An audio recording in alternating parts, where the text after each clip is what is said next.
নমস্কার বন্ধুরা। NEET 2024 West Bengal state counselling wbmcc.nic.in এর 85% স্টেট কোটা কাউন্সিলিংয়ে যারা পার্টিসিপেট করবে তাদের ক্ষেত্রে চারটে গুরুত্বপূর্ণ ডকুমেন্টস এবং এই ডকুমেন্টগুলো তোমরা কখন লাগবে, কিভাবে করবে এবং কাদের কাদের ক্ষেত্রে কোন কোন ডকুমেন্টসটা লাগবে আমরা সমস্ত ডিটেলস আলোচনা করব এই ভিডিওতে। Gap certificate, school living certificate, college leaving certificate এবং মাইগ্রেশন সার্টিফিকেট, এই চারটে সার্টিফিকেট কাদের ক্ষেত্রে কোনটা লাগবে, সার্টিফিকেটগুলো তোমরা কীভাবে অ্যারেঞ্জ করবে এবং কীভাবে তোমরা এখন থেকে রেডি করে নেবে এবং কোনটা কাদের জন্য লাগবে। তোমাদের কাউন্সিলিং রিলেটেড যে কোনো আপডেট, যে কোনো গাইডেন্সের জন্য তোমরা আমাদের চ্যানেলটিকে ফলো করতে থাকো, সমস্ত আপডেট পেয়ে যাবে। এছাড়া তোমরা আমাদের টেলিগ্রাম গ্রুপে অ্যাড হতে পারো, লিঙ্ক ডিসক্রিপশন এবং ফার্স্ট কমেন্টে দেওয়া রয়েছে। তোমাদের যদি কারোর কাউন্সিলিং গাইডেন্সের প্রয়োজন হয়, কাউন্সিলিং শুরু থেকে একদম লাস্ট রাউন্ড পর্যন্ত, তোমরা আমাদের পার্সোনালাইজড পেড কাউন্সিলিং অ্যাভেল করতে পারো। এই যে নাম্বারটা দেওয়া রয়েছে তোমরা এই নাম্বারে হোয়াটসঅ্যাপে মেসেজ করতে পারো, আমরা সেখান থেকে তোমাদের সঙ্গে কন্ট্যাক্ট করে নেব। কাউন্সিলিং শুরু থেকে একদম লাস্ট রাউন্ড পর্যন্ত তোমরা সমস্ত গাইডেন্স পেয়ে যাবে। চলো ভিডিওটা শুরু করা যাক। Gap certificate.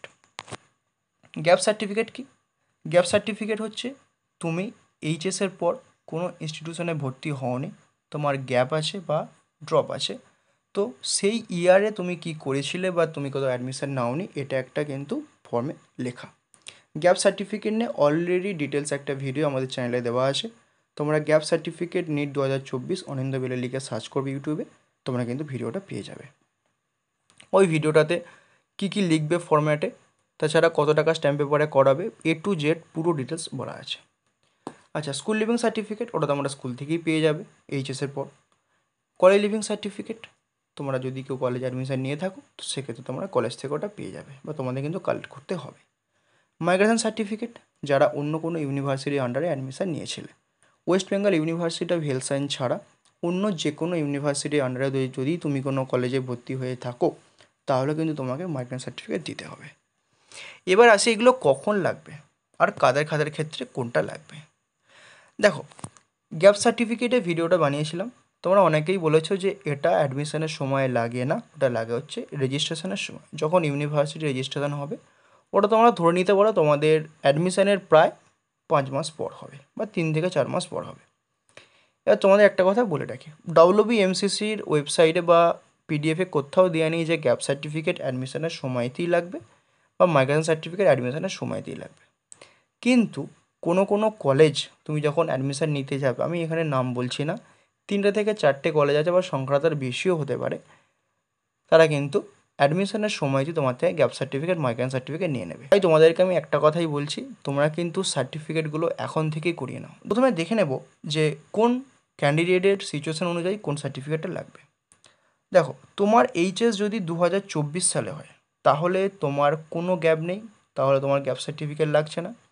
তুমি স্কুল লিভিং সার্টিফিকেটটা স্কুল থেকে কালেক্ট করে নেবে, তোমার কিন্তু অতি কাজ চলে যাবে। ঠিক আছে? আচ্ছা, এবার তোমার এইচএস 2024-এর আগে, 2020, 2021, 2022, 23 বা এরও আগে তুমি কোনো কলেজে কোথাও ভর্তি হওনি, তুমি শুধুমাত্র নিটের জন্য প্রিপারেশান নিচ্ছিলে বা শুধু ড্রপ দিয়েছো, তাহলে কিন্তু তোমাকে স্কুল লিভিং সার্টিফিকেট তুমি নিশ্চয়ই স্কুল থেকে আগে তুলে রেখেছো। যদি না রাখো এখন যাও গিয়ে স্কুল থেকে কিন্তু স্কুল লিভিং সার্টিফিকেটটা নিয়ে আসো। আর কী করবে, সঙ্গে গ্যাপ দেবে।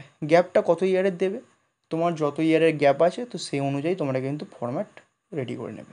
আমাদের এই ফর্ম্যাটটা দেওয়া রয়েছে, তোমরা কিন্তু এই ফর্ম্যাটে খালি সালগুলোকে পাল্টে নেবে।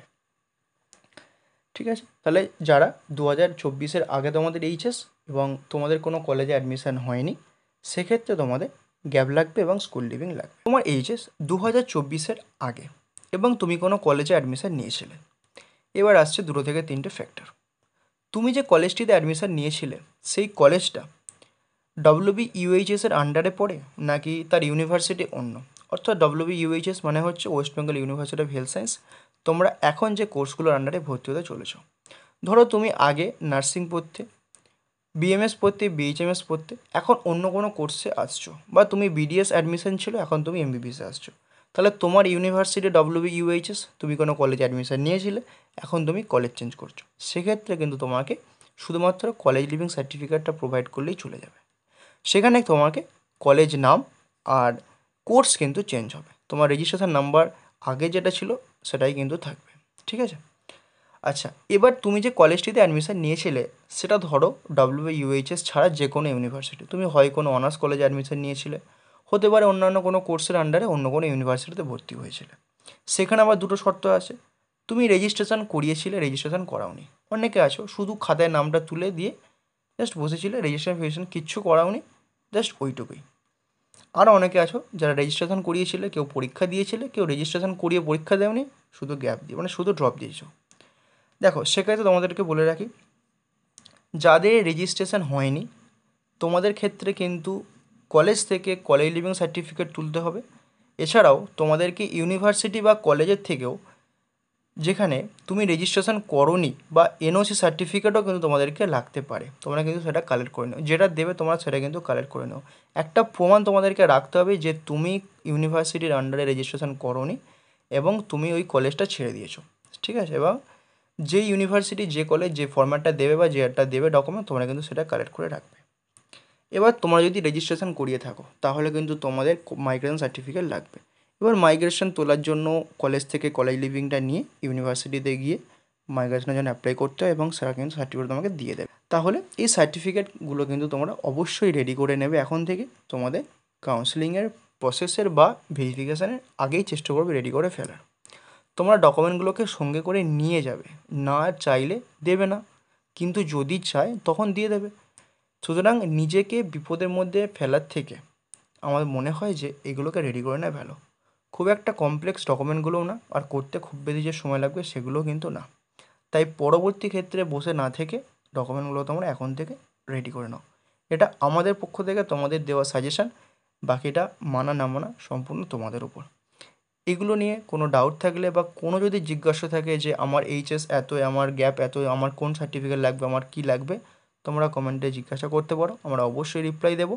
এবং এখানে আরেকটা কথা বলে রাখি, তোমরা অনেকেই বলেছো যে ধরো তুমি মাইগ্রেশন নিয়ে নিয়েছো বা কলেজ লিভিং নিয়ে নিয়েছো এবং সেটাও কিন্তু 2 বছর আগে হয়ে গেছে, মানে ধরো 2020 তোমার HS, তুমি 2022-তে কিন্তু তুমি মাইগ্রেশন বা এটা নিয়ে নিয়েছিলো, 22 থেকে তুমি এখন 2024-এ ভর্তি হতে আসছো, তুমি কিন্তু সেক্ষেত্রে কিন্তু আরেকটা গ্যাপ দিতে পারো ওই মিডিল ইয়ারটার জন্য। দেখো গ্যাপ আমরা তখনই দিই যখন কোনো ডিসকন্টিনিউশন থাকে। ব্রেক ইন স্টাডিজ গ্যাপ সার্টিফিকেটের আরেকটা নাম হচ্ছে ব্রেক ইন স্টাডিজ সার্টিফিকেট। তাই তোমাদের যখন সার্টিফিকেটে বা পড়াশোনার মাঝখানে কত গ্যাপ আসে তখনই তোমাদের গ্যাপ সার্টিফিকেটটা দিতে হয়। আর তোমাদের যদি মাইগ্রেশন সার্টিফিকেট বা college leaving certificate issue date 2024 কাছাকাছি হয় তাহলে কিন্তু দেওয়ার প্রয়োজন নেই, ওই সার্টিফিকেটটা দিয়েই কাজ চলে যায়, ঠিক আছে। তোমাদের এই নিয়ে কোনো জিজ্ঞাসা থাকলে আমাদেরকে অবশ্যই জিজ্ঞাসা করবে, আমরা অবশ্যই রিপ্লাই দেবো। আর তোমাদের মতামত কিন্তু কমেন্টে জানাতে পারো।